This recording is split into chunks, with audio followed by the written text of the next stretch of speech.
بسم اللہ الرحمن الرحیم۔ آج ہم پڑھیں گے نماز جنازہ پڑھنے کا طریقہ۔ نماز جنازہ ایک خاص قسم کی نماز ہے جو کسی مسلمان کے انتقال کے بعد اس کی مغفرت کے لیے پڑھی جاتی ہے۔ اس نماز میں رکوع اور سجدہ نہیں ہوتا بلکہ یہ 4 تکبیروں پر مشتمل ہوتی ہے۔ نماز جنازہ کا طریقہ کار درج ذیل ہے۔ نیت: سب سے پہلے نماز جنازہ پڑھنے کی نیت کریں۔ قیام: امام میت کے سینے کے سامنے کھڑا ہوتا ہے اور باقی نمازی اس کے پیچھے صفیں بنا کر کھڑے ہوتے ہیں۔ پہلی تکبیر امام بلند آواز سے پہلی تکبیر کہتا ہے اور تمام نمازی بھی تکبیر کہتے ہوئے اپنے ہاتھ کانوں تک اٹھا کر باندھ لیتے ہیں جیسا کہ عام نماز میں کرتے ہیں۔ اس کے بعد آہستہ آواز میں ثنا پڑھی جاتی ہے: سبحانک اللہم و بحمدک و تبارک اسمک و تعالی جدک و جل ثناؤک و لا الہ غیرک۔ دوسری تکبیر: پھر امام دوسری تکبیر کہتا ہے اور نمازی بھی تکبیر کہتے ہیں لیکن اس بار ہاتھ نہیں اٹھائے جاتے۔ اس تکبیر کے بعد درود شریف پڑھا جاتا ہے: اللہم صلی علی محمد و علی آل محمد کما صلیت و سلمت و بارکت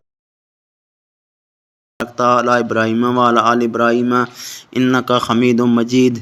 تیسری تکبیر: اس کے بعد امام تیسری تکبیر کہتا ہے اور نمازی بھی تکبیر کہتے ہیں۔ اس تکبیر کے بعد میت کے لیے دعا کی جاتی ہے۔ بالغ مرد یا عورت کے لیے یہ دعا پڑھی جاتی ہے: اللہم اغفر لحینا و میتنا و شاہدنا و غائبنا و صغیرنا و کبیرنا و ذکرنا و انثانا، اللہم من احییتہ منا فاحیہ علی الاسلام ومن توفیتہ منا فتوفہ علی الایمان۔ اگر میت نابالغ بچہ ہو تو اس کے لیے مختلف دعا پڑھی جاتی ہے۔ چوتھی تکبیر: آخر میں امام چوتھی تکبیر کہتا ہے اور نمازی بھی تکبیر کہتے ہیں۔ اس کے بعد دائیں جانب اور پھر بائیں جانب سلام پھیرا جاتا ہے۔ نماز جنازہ میں کل 4 تکبیریں ہوتی ہیں۔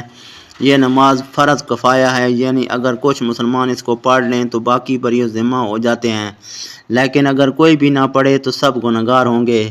نماز جنازہ میں 2 چیزیں فرض ہیں: 4 تکبیریں کہنا، قیام کرنا یعنی کھڑے ہو کر نماز پڑھنا اگر کوئی شرعی عذر نہ ہو۔ یہ 2 فرض ہوتے ہیں نماز جنازہ میں۔